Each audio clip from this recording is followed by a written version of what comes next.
Now, if I'm not mistaken, Sammy Guevara turned on Chris Jericho on the Grand Slam edition of Wednesday Night Dynamite, which was in September, 4 months ago. And then about a month ago, I believe,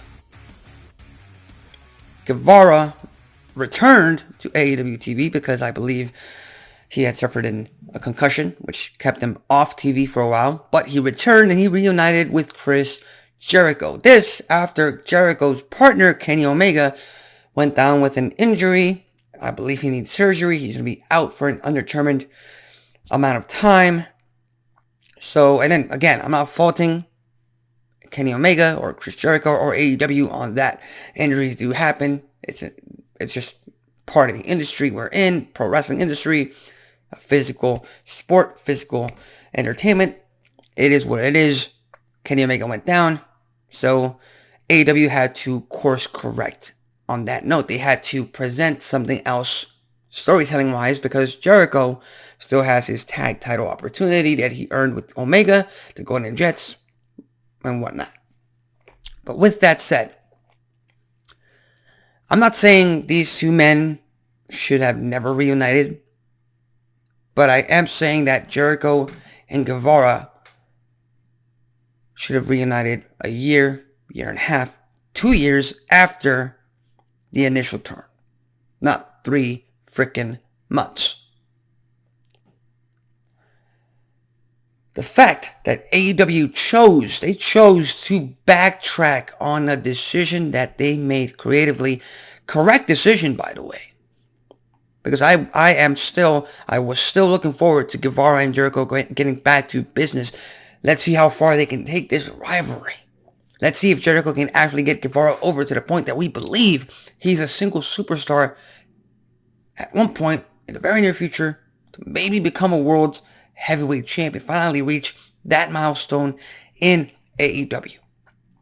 But what happens? A very common thing happens in pro wrestling. An injury happens. Unfortunate circumstances lead to somebody getting injured. Story needs to get cut off. We're seeing it right now with MJF and Adam Cole. It just happens. It's sports entertainment. It's a physical industry. It happens.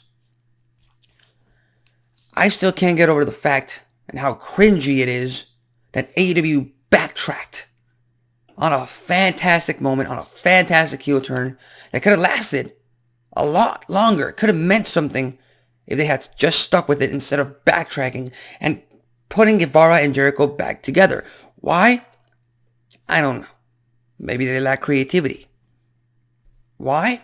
I don't know. Maybe AEW Creative and Tony Khan refused to use the other 50 wrestlers that aren't being utilized on their bloated roster because they're not new. They've been on the roster for longer than a month, and they're not new. It's not a big return like Sammy Guevara making his return and reuniting with Jericho. That's shock value. Does it mean something? No. Did the turn at Grand Slam mean something? Turns out it didn't, because now they're back together just 3 months after that great, again, I emphasize this, great moment. Here's a different idea. The JAS, they're still together.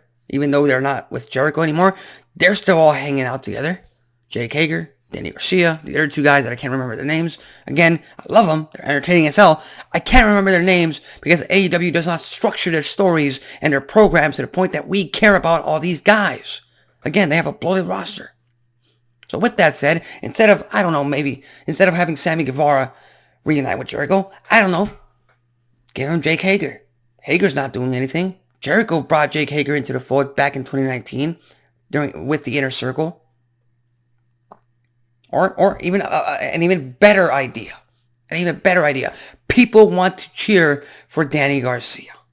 And last time I checked, AEW wants the fans to cheer for Chris Jericho. Perfect. Put them together. They'll cheer that tag team just because Danny Garcia's in it.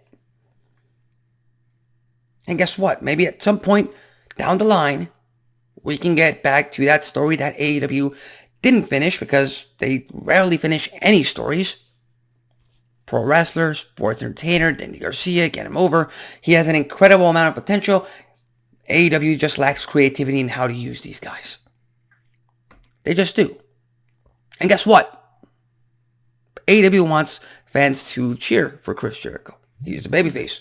He's going against Big Bill and Ricky Starks. Again, Ricky Starks is a fan favorite, but he plays a heel really, really well to the point that he gets booed. You put Jericho up, a guy that fans don't want to cheer, with another guy that fans don't want to cheer, Sammy Guevara. Perfect logic on All Elite Wrestling's part. That's very TNA-like, very WCW-like in all accounts. Backtracking on a decision, putting two guys that fans don't want to cheer in a babyface position. Perfect. Perfection on Tony Khan and AEW's part. Again, this is mostly about backtracking on a decision and then not having the creativity, enough creative in your minds to think outside the box and think about something else for a change instead of surprise, surprise, Guevara and Jericho back together after 3 months. Didn't mean anything. That turn at Grand Slam did not mean anything. And now, every time something does happen on AEW TV, we're going to have to question, we're going to have to wonder, is this going to last? Is it going to mean something? Am I going to care about this? Today's January. Am I going to care about this in April? Am I going to care about this in May? Sorry. That's AEW for you. That's their creative. That's their creative process. You can't really fault them for that. But again, it's just cringy to watch Guevara and Jericho back together after that fantastic turn at Grand Slam. I'm just saying, that's just my opinion. So with that said, what are your thoughts on AEW backtracking and putting Guevara and Jericho back together? Was it the right call? Did you agree with it? Did you disagree with it? Leave your thoughts, comments, and predictions in the comment section below. As far as tonight's concerned, tune in to Access TV. I believe it is the very last, the very final Impact Wrestling before Hard to Kill, before TNA Wrestling gets back all together, back into full form TNA Wrestling. So with that said, I'm Alexis Carrillo. This has been Wrestling Talk, and I'll see you next time.